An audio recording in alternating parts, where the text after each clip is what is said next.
I've been noticing that a lot of people,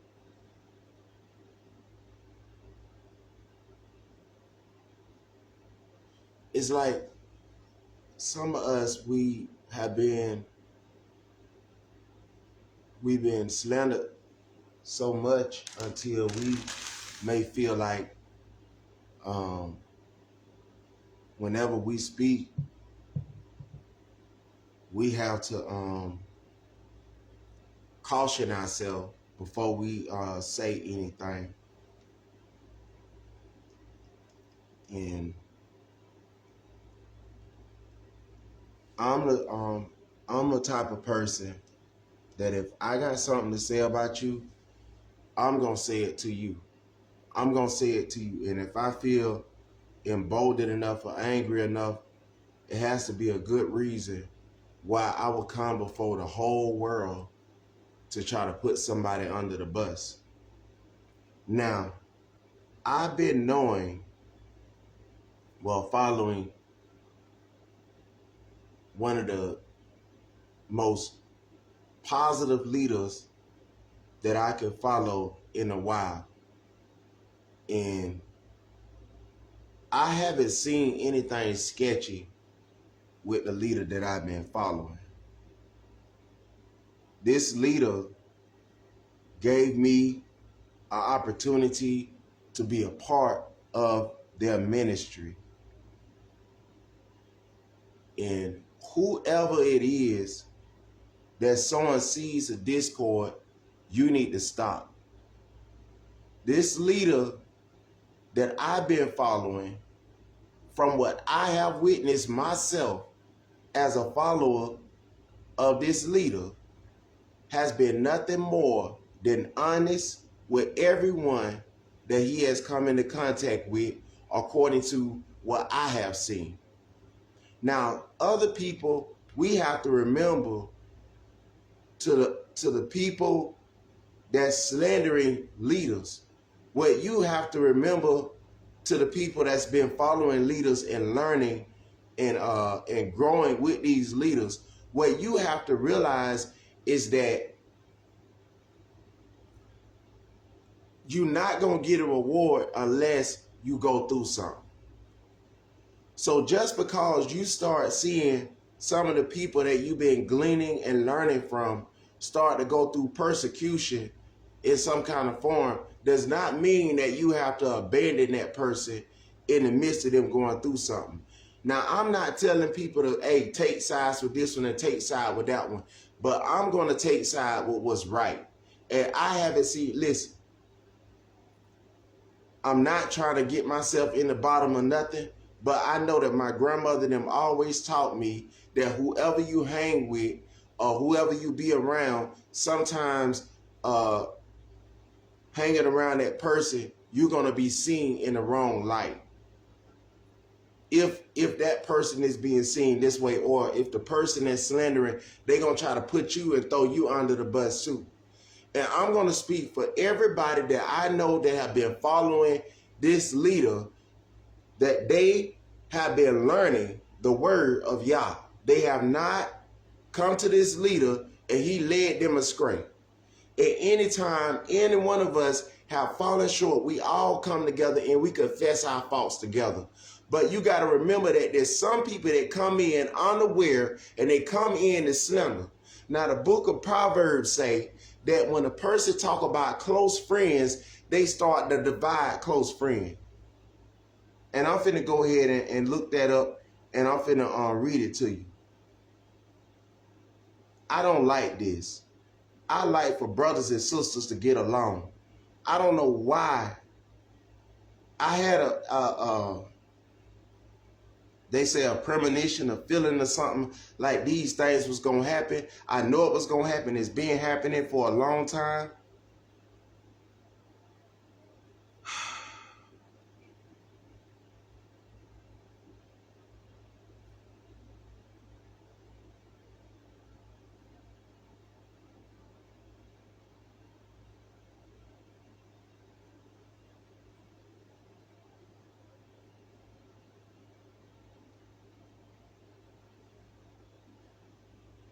Proverb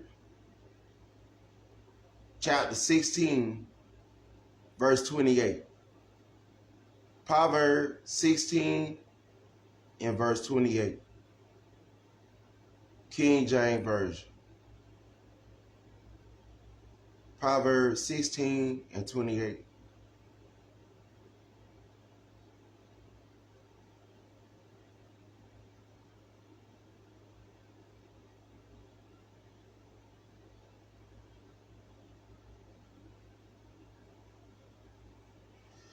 All right.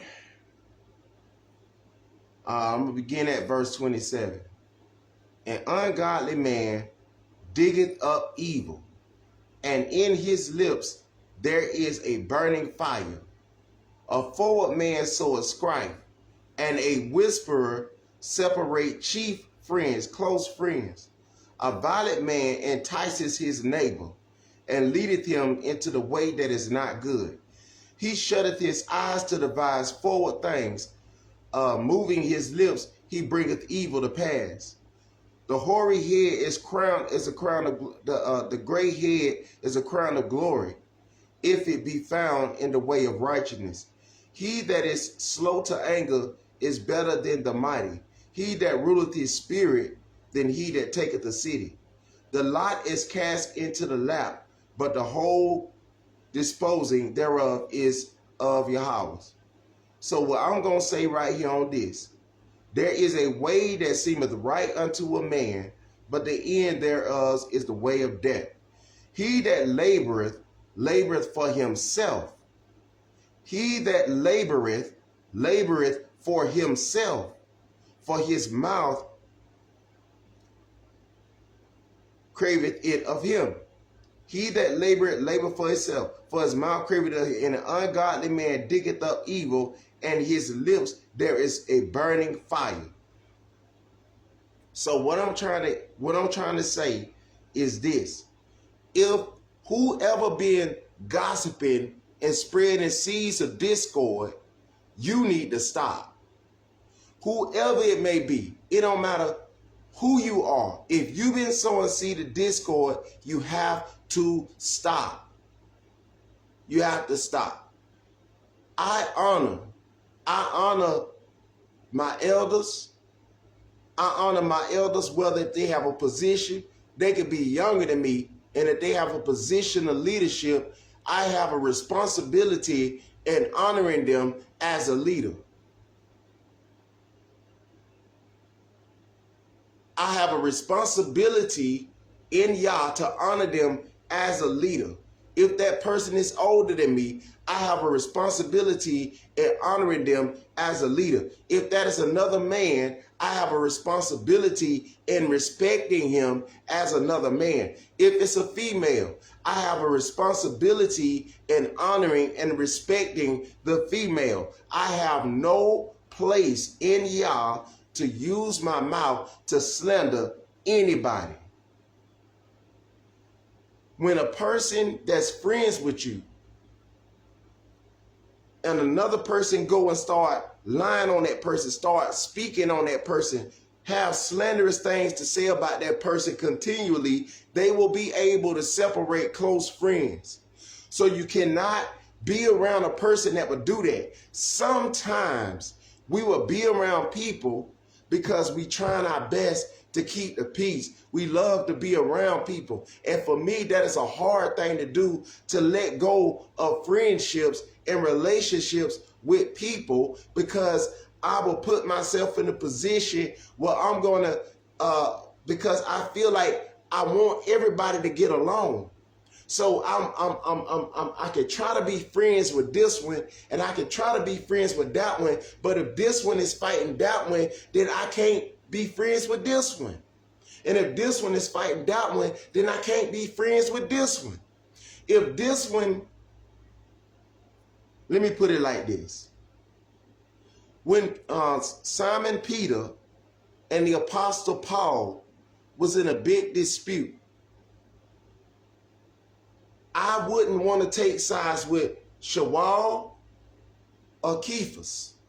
I wouldn't want to take sides with one or the other. So what I would try my best to do is to try to be a peacemaker, But I can't be a peacemaker if if it's somebody else turning everybody's words into words that is not. And this is how I feel every time I hear slander going across the airwaves, whether people are twisting it or not. The people who are involved are being twisted. Because Messiah's followers was being questioned. When you attack one, you're attacking more than one. With Messiah, when they was trying to kill Messiah, they came to Kepha and they said, I know that you are one of his followers because your speech give you away. And Simon Kepha denied that he was a follower of Hamashiach. So when a person is slanderizing another person, they will cause that other person's friends to be afraid to identify with that person. They don't want to go through the slander and the suffering with that person. Now, Hamashiach himself, he forgave Simon Peter. But Simon Peter sinned against Messiah because he didn't stand with his leader when his leader was being slanderized. So if I am, as a follower of any ministry, if I see that that person's ministry is being torn down, in my mind, I was trained to think that I need to be quiet. But somewhere in the inside of me, I was saying to myself, I need to speak. And somewhere else in the inside of me, I was saying to myself, I need to be quiet. But if I be quiet, I will be doing like Simon Peter was doing. But if I speak, then I will be doing like what I think that Simon Peter should have done. So if I be quiet, I'm going to be in a rock and a hard place. And if I speak, I'm going to be in a rock and a hard place. If I don't say nothing, I'm going to be in a rock and a hard place because my mind and my consciousness will be going against me, knowing that if I be quiet while my friend or while a person that feel like they ain't got no friends is being slanderized publicly. If I don't speak for that person, am I guilty as the person that's slandering that person? If I know that a female that's being drugged across town is being lied on because they saying that she is fast, but I know that this woman is not fast. She's a righteous woman. She stays in her house. But if I keep quiet, the lies will continue and they will grow, and her friends will start feeling like they have to separate themselves from her, and her close acquaintances that's being used as pawns against her to keep her quiet, they also will be used against her. And they will have to figure out, okay, am I willing to suffer as a friend for my friend? Or am I willing to be quiet, to try my best to keep the peace? Which way is peaceful? Should I be quiet? Should I speak? Does it depend on the situation? Should I always stand up and speak when I know something is right? Is it sometimes that I need to be quiet? Are there sometimes that Messiah had went out somewhere? Can I use that as an excuse? Is it an excuse? See, these are the things that happen when a person starts sowing seeds of discord against somebody else. That's why I believe that the scripture says in the book of Matthew that when you have a dispute with your brother, and that covers your sister as well, if you know the Hebrew, when it speaks to a room full of men and it's just a woman in there, or a bunch of women and a bunch of men, or one man in there, is addressing the whole crowd. So when they say the brethren, it's addressing the woman and the men. So am I going to be quiet and sit back? See, that's the thing that you will ask yourself when a person is sowing seed of discord, and it'll cause trouble inside of close relationships, close friendships. It will break up jobs. It will break up careers. It will destroy somebody's life. It will destroy their livelihood, and who will care about it? The only person that's going to care about it the most is the people that feel like they can't speak, and the other person that feel like their voice is being clouded and shadowed. While that other person is going about their life, living their life, doing the things that they desire because they don't have a stained name because of a lie. Because that person don't have a stained name on themselves because the other person said, I'm not going to render to that person what they render to me. I'm not going to revile for revile. I'm not going to slander because I've been slandered. And because they do that, then now all of a sudden they're in a position now where they got to clear up their name. This person's whole reputation is tainted. And now we're in a bad situation. Now brothers and sisters, they have to feel like they have to distance themselves from one another because of a rumor. And what I'm seeing across what I've been seeing for a long time, I ain't just get here yesterday. What I have been seeing is that all it takes is one person to lie. And I want to play my old video because sometimes you have to, if you have the evidence, you have to take people back so they can remember what kind of person you was before the lies started to get bad. Sometimes I would that I could have a video or some kind of evidence to prove that the people that was my friends are not bad people. They just people that done got lied on and their name done got drugged through the mud. I want to show you something. I'm not saying this so that people can go and start unfriending and unfollowing people. Do not allow that to continue. Today, I want to start. This is something that I'm just requesting. You can do what you want to do. But today, if you know somebody that done lied on you before, don't delete them. Let them stay right there. Let this be the day that you say, you know what? Today is the new day for me. I'm going to give this person, this is their last chance before I have to move them out from around me. Don't trust that person. But give them this last chance today. If they slander you again today, then move them away from you. This is my request. Now, some of y'all done been going through this probably longer than today, and you made a decision that you felt was right.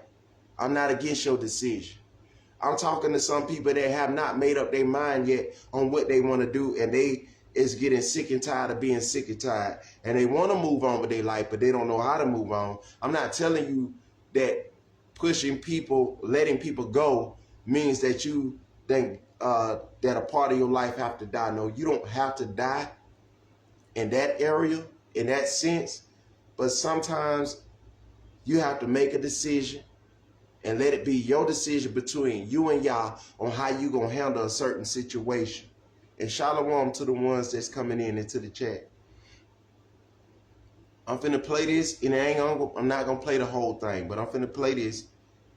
And at this time, now this was 4 years ago. The other one was 6 years ago. And maybe I should play that one first.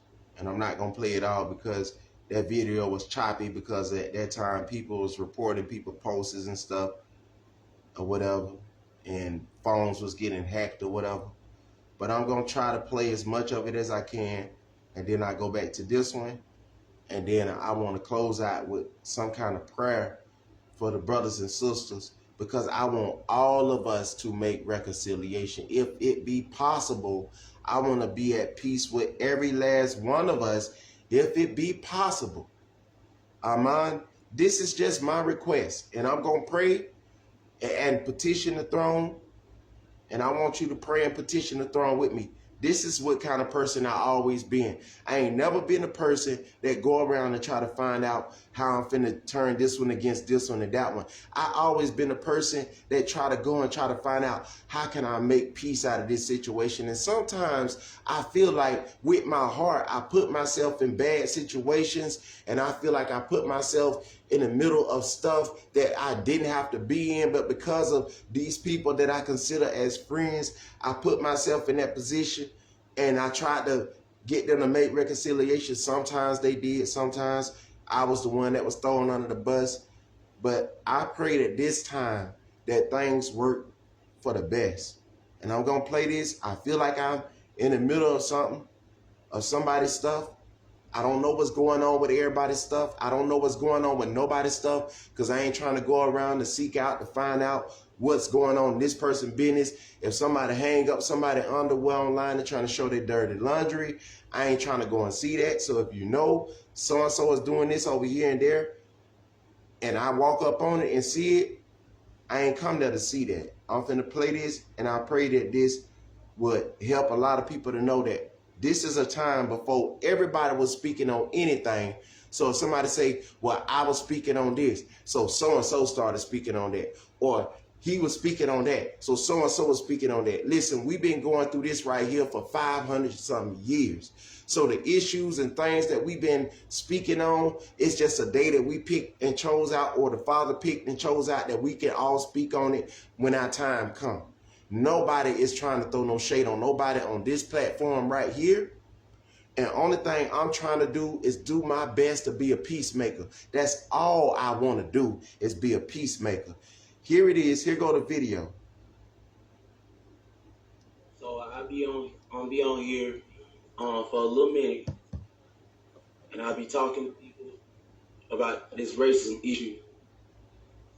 Be on here a little minute, and I'll be talking to people about this racism issue. And I'm gonna stay on subject. I'm not gonna get off subject. So let me pause it real quick. At this time right here, I was staying at the motel because of a situation that was happening with our housing situation. So we were staying at a motel, and I had just got slammed by a police officer for no reason. I came to the internet, not because I went 6 years ago and saw somebody's video last year, the year before last year. This was 6 whole years ago. And at this time, I was being harassed by police day after day. And I was not the only one being harassed by the police. Let me go ahead and play this. I just giving you the context. That want me to change subjects and throw your mind off, this and the other. I try to always stay on subject, but this time I'm gonna try to stick directly to the subject matter of what's going on. You know, this ain't about, you know, trying to butt up to nobody. This ain't about none of that. This is about talking about the real issues that's going on that somebody need to address. And it look like, you know, it's a lot of people scared to talk about it. All they want to talk about is how somebody says, how somebody hurt their feelings, and this and that and the other. I'm telling you, you got to get out yourself. All right. Now, what I was talking about is that people was talking church politics. All they want to talk about is arguing about how much tithes money they was getting, who ain't paid tithes, because this was going on around this time. People was online talking about prosperity gospel. They was talking about everything else, but at that time, I think it was 6 years ago, so it was about 2017. Black people was getting murdered just like they was in Black Wall Street, and I called it the 2017 massacre, because I remember during that time, that's around the time when some of the people that then got murdered by the police, like Breonna Taylor, I think this is before she had got murdered. So a lot of this was around the time when I think brother Trayvon Martin, it was a fresh wound. So it was a lot going on around at this time. Black people was trying to come together. This is when everybody started, because see, black people at first, we was the first ones trying to come up and say, listen, y'all, we got to come together. We got to love each other, whatever. So around this time, 6 years ago. I don't want to count backwards because I'm gonna look like I did in school with dyslexia. But this is the situation that was going on. It was fire hot at this time. Africa Diaspora News Channel was throwing out a whole bunch of stories about brutality at this time. So, a lot of us was watching African Diaspora News Channel.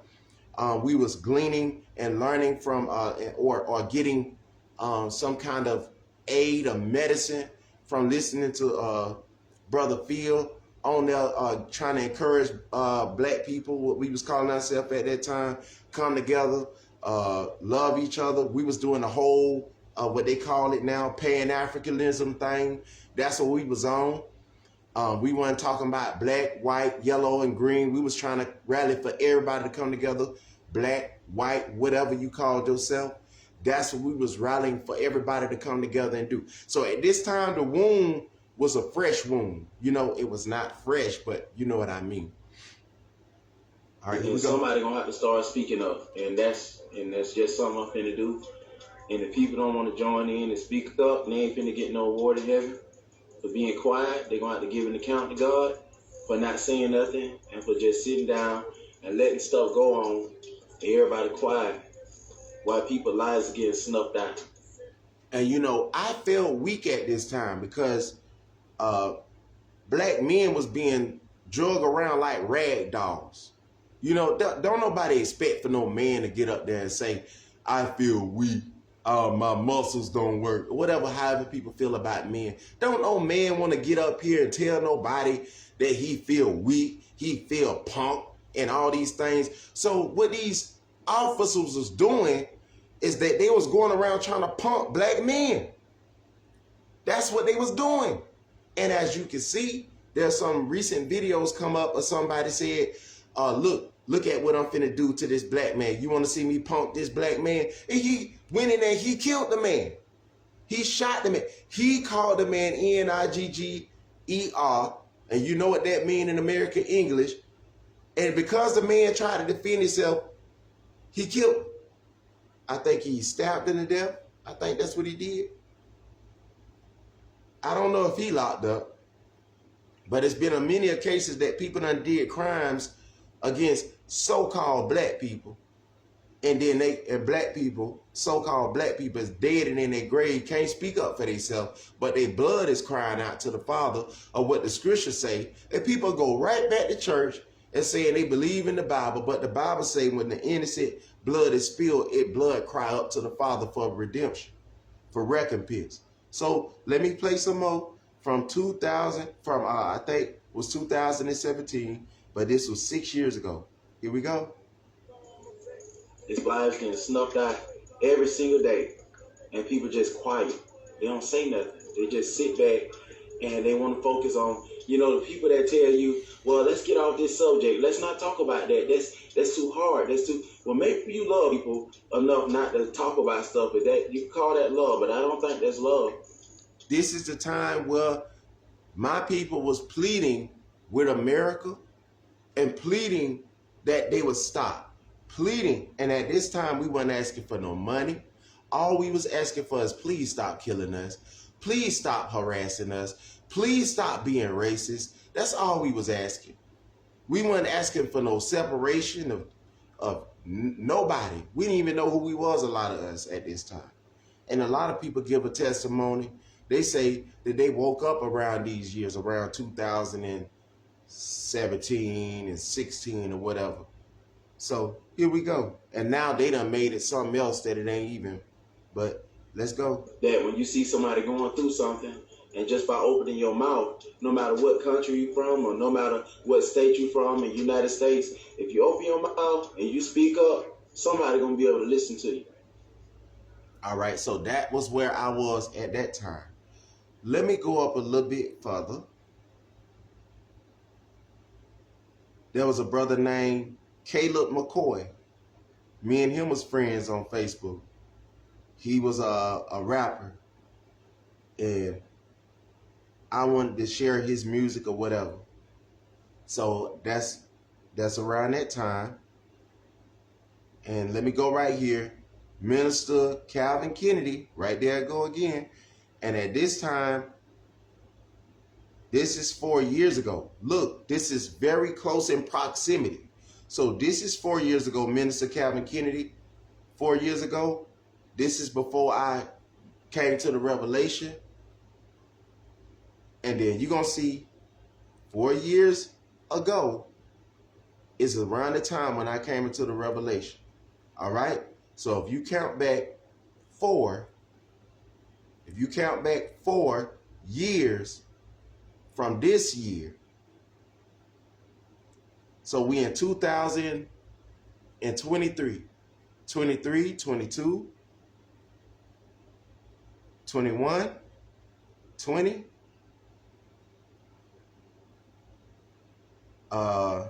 2019. All right? So around 2019 is when I really started to say, you know what? A lot of stuff with people are saying, maybe I need to take this stuff serious. So, but let me show you briefly where I was with this. Because it was a brother named Dante Alderman that was working with me with the revelation around this time. But I wasn't getting it. I couldn't understand it. But let me show you. This is 4 years ago. Hey, how y'all doing? The sermon that I'm going to bring today is Who's Knocking and Who's Busting Down the Door. I want to say this to you. Even me, myself, I have been guilty in times of trying to bust down the door. But God wants to know, do you realize when He's knocking? Because when a snake comes to you, he's going to come to you nice. He ain't going to come to you with a pitchfork, the devil. He ain't going to come to you with a pitchfork in his hand. He ain't going to come with a baseball bat saying, I'm going to kill you. It's just going to be hidden on the back where you ain't going to see him. But when he come to you, he's going to come to you like Denzel Washington, women. When he come to you, men, he going to come to you like Halle Berry's. What God wants us to know is that in your preparation to do the right thing, always remember that doing the right thing is not wrong. Doing the right thing is not wrong. And if we knew how to do all things without guidance, then there would be no need for God to guide us. How you doing, Mr. Jonathan and Mrs. Jonathan Thomas? But when God does something for you, it is first pure, holy, and perfect. And it continues and it stays that way. But when a wolf comes to you, he's going to come to you and he's going to present to you gifts. When a wolf, how you doing? When a wolf presents to you gifts, his gifts is bait. If I go fishing, we out here in the ocean, let me let y'all look. You see the water out there? When you go fishing, and there are some fishes that got like a little some animal in the water that got like something on his tongue that looked like a worm. And so when the fish swim by, he eat it. And there are some fishes that when they eat, they suck the food in. So if you get too close to this wolf or to this snake, he'll suck you in. And what he's doing that for is because it's something that you have that is valuable. Now, I'm going to say this to you. If there's anything that's near and dear to your heart, that's why the worm jiggled. You see? Because God said that you shall be fishers of men. And so what they do, they come inside of the church to try to be fishers of men. And they jiggle the bait in front of your face. Okay? Now, in order to know these kind of people, you got to know their fruits. But let me jump back into my message.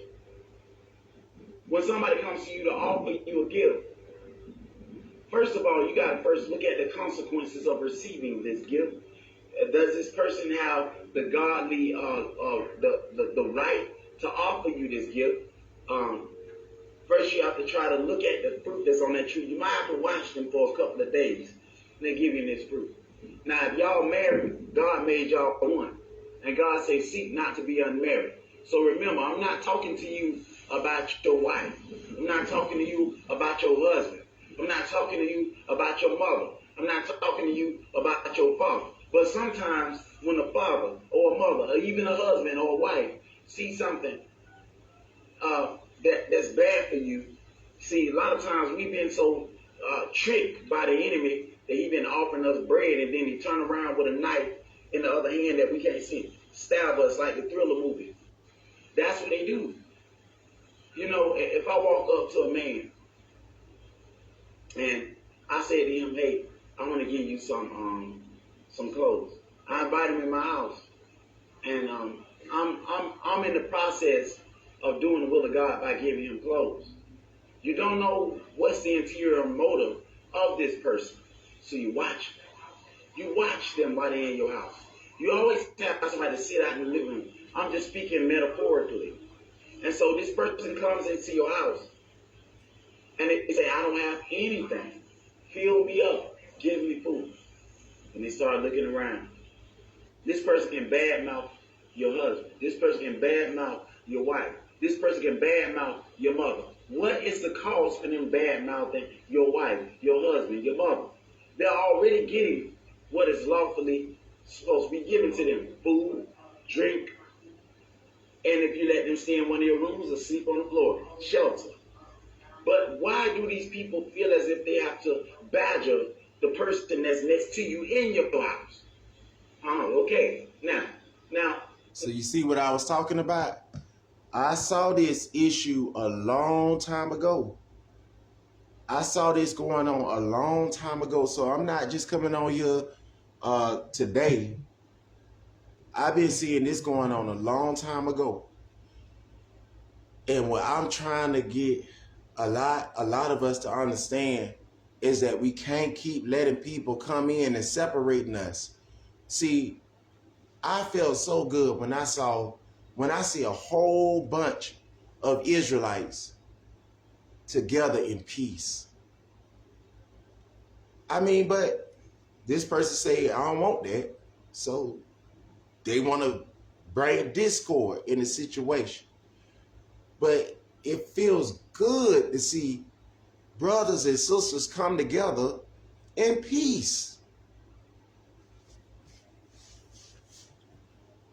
It feels good to know when you playing in your basketball game, when you playing basketball, that your own teammates is not trying to pack and steal the ball from you so they can pass it to the other team so they can go and shoot and make and win the game. If people doing that right there, you would have to ask yourself, how long you been playing ball? And this is what I'm asking for a lot of our people to really think about the people around them. How long have they been who they is? Why is they playing defense? What's going on? What's causing them to feel like they got to come at you like that? You playing for the other team, but you got on my jersey, you got on my brother's jersey, my sister's jersey, and you playing for the team that's going to lose? Why are you doing that? Why are you playing for the losing team? The scripture already said that Messiah is going to establish his kingdom, and it's going to be eternal. So you know, fighting for the team that's doing evil stuff to people, you know it's going to happen to that team. Don't you? A lot of so-called black people can't realize, some so-called black people can't realize that a lot of the people that was playing on that team, they done quit their team, and now they overplaying for the team that you supposed to be playing for. Just because they skin color is considered this in America, and they done quitted this team right here, which is nothing more than a social class. They done quit this mental captivity that they ancestors set up. And now they say, you know what? I want to follow after the way, the truth, and the life. They done quit that team. They done quit the team of Satan. And they say, you know what? I'd rather follow the one that is recorded in the book of Revelations chapter 1. I want to follow the real Messiah. I don't want to follow a figment of somebody else's imagination that's now my imagination now. I don't want to follow after fiction. I'm tired of science fiction. I want to follow after something that is true. Listen, why would I spend my whole life praying to Bugs Bunny when I can pray to a real Messiah? Why would I spend my whole life praying to a painting of art when I can talk to the one that formed man in his image and his likeness?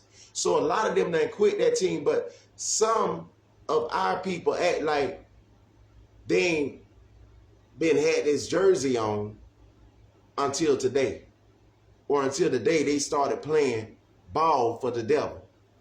So what I'm saying is, I don't understand the mindset of why people feel like they got to play to go and try to pretend like they on your team and trying to pack your balls, trying to steal the ball from your point guard. The only reason why and if you try to defend yourself, say, no, I am a good ball player. I do know how to play. I am a good point guard. I was put in this position. And the only reason why you have to defend your position is because if the person is not really looking at the person that's not playing as a team player, they in the game trying to steal trying to pack you, and you on the same team as me. They in the back trying to forge jerseys and they know your jersey say number 1, but they trying to forge jerseys and get a number 1 on their jersey. And they is trying to play in your position, but they can't play in your position. That's not the position that was given. Stay on power forward. That's where you're supposed to be until you talk to the coach and coach put you in a different position. When your coach put you when the Messiah put you in a different position, that's where you're supposed to be. If he put you as a defensive tackle, that's where you need to be. If he put you as a linebacker, that's where you need to be. If he put you as a wide receiver, that's where you need to be. If he put you as a safety, that's where you need to be. If he put you on defense, if you make you the defense captain, if you don't make you the defense captain, if you want to be on the winning team, you're going to have to do what the coach say. If the coach say, we're going to run a full-out blitz, and you ain't running the plays, and you wonder why the coach keep pulling you out and putting you on the bench, this is the reason why. If you're not going to listen, everybody know that you a good wide receiver. Everybody know you as a good tight end. But if the coach put the tight end on fullback, then why is a tight end trying to stay on tight end? If you want to be in this play, if you want to be in this game, I'm not talking about the Messiah as if he playing. I'm just using this as a similitude, using this as a metaphor to explain a social issue. If Messiah put you in a position, play your position. Run the play that he give you. If he put you on defense, play defense. If he put you on offense, play offense. But don't come inside of offense trying to tackle your own quarterback. Don't come on defense blocking the linebackers from getting to the quarterback. Because if you're not on offense, why are you playing defense? And if you're not on defense, why are you playing offense against your own brothers and sisters? And this is the thing that we need to get straight. The leaders that I have been following, I have not seen them doing anything evil to anybody. So I'm going to continue to follow them. And if they do something wrong to me, I know how to go to them and be a man and go to them in private and tell them in private what I feel like they was wrong in. And that person will help you to understand what's going on in private. But if you go openly, then that person got to give you open rebuke. So anything else that come out of this, I know what my words said. So if that person or another person come out and say anything about anybody, I want you to know I'm out of it. I'm not in it. I'm going to start watching from the back. I love to say shalom to people. I love to speak to people and greet people when I come in. I'm going to greet the same people I've been greeting. But if I feel like anybody is sowing seeds of discord, I'm telling you right now, I'm not finna say nothing. Because I don't want to be put in the crosshair.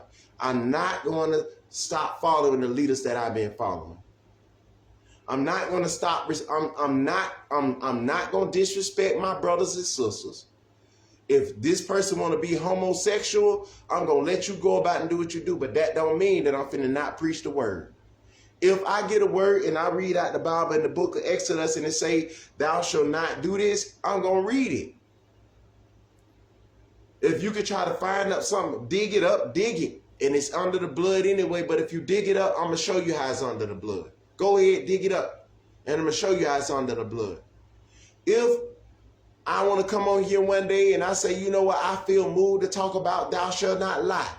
I'm going to get on here and talk about thou shalt not lie. I don't care how many people being lied on. I care that they being lied on, but that don't mean that I'm finna come on here and lie. And that's another thing what I've been seeing. When your brothers and sisters teaching a word, they not reading your thoughts. They reading the word. And if your heart feel convicted, then that means you need to repent. But at the same time, that don't mean that brothers and sisters need to change up the Bible just because another brother is being unjustly punished. Think about this here, and I'm finna get ready to get off here. Meditate on this here. A brother is on trial for lies being spread on him, right? Or her. And so me as a preacher or a minister or a brother, I come online and I say, you know what, I've been studying on this word about thou shalt not lie. And thou shalt not lie was written way before that person was being lied on. And so you come on there, or you or another person come on and say, you know what, I'm going to speak on thou shalt not lie, right? So you speaking on thou shalt not lie while this person is being lied on in prison, right? So everybody think that this person is a liar, but you speaking on thou shalt not lie. Are you condemning the brother that's on trial, that's innocent, and that's not a liar? Are you condemning this brother, or are you telling the people that's lying on him, thou shalt not lie? Even though you don't know that that brother is on trial, you're still preaching thou shalt not lie. If the ones that's the people that's in court that know that this man is not lying, know that this man did not do the crimes that they got him up there to be convicted of, should the preacher that's teaching thou shalt not lie start teaching thou shalt lie? Because if he teach thou shalt lie, then the ones that's doing it, even though they know it's wrong, they still will use that as an excuse to keep on lying, because their conscience ain't gonna bother them as much, because they're gonna feel like, well, that person said I can't, it's okay. So since I ain't gonna be exit out of my group class, you know, the people that say I got to do this, then, you know, maybe I need to just lie a little bit. You don't know. The preacher say thou shalt not lie. The word say thou shalt not lie. That's what we need to be preaching. Thou shalt not lie. So therefore, that's all I want to leave with you today. And, you know, I don't want no slander from nobody. Don't. That's all I want to do is come on here and try my best to be a peacemaker in this situation. And if it don't bring peace, somebody else try to bring peace in this situation. And that's it. I've been the one at school trying to break fights up when I was in school. Trying to break fights up. But when I was getting in the fight, a lot of people didn't really try to break up the fight. You know, and I got sent home, but that don't mean that I need to stop being myself because other people will not do what I would do. All right? Shalom, Mashpakah, and the ones that's innocent, keep your head up. Y'all know that you innocent. Don't let nobody make you or break you. You got this. Keep your head up. And shalom to my leaders. Shalom to all of my leaders that's been preaching this word. You know who you is. You know who you is. Shalom. I ain't gonna say their names, but you know who you is. You've been honorable. You've been doing your thing. And there's a song that my auntie used to sing when I was growing up. She say, through it all, who sung that song? She say, I come through hard trials. I can't remember the words. Anything, but through it all, he kept me. He kept me, yes, through it all. And that's what I want you to meditate on. Meditate that Yah kept you. Though people lied on you, though people scandalized you, know that you got a great reward in the heaven. When people lie on you and say everything about you falsely for his name's sake and for his righteousness' sake, you continue on, because I don't want to stop eating soul food because somebody else want to lie on somebody. And I hope that the person that's sowing seed of discord can turn around and stop doing what they doing, and we can get along. But I'm not going to stop honoring people where honor is due. I'm not going to stop giving honor where honor is due. I give thanks to Yah for my wife. I give thanks to Yah for all of my friends. I give thanks to Yah for all of my brothers and my sisters that have been giving me support. Shalom to the hearers and the keepers of the word of Yahweh Allahayim. Amen.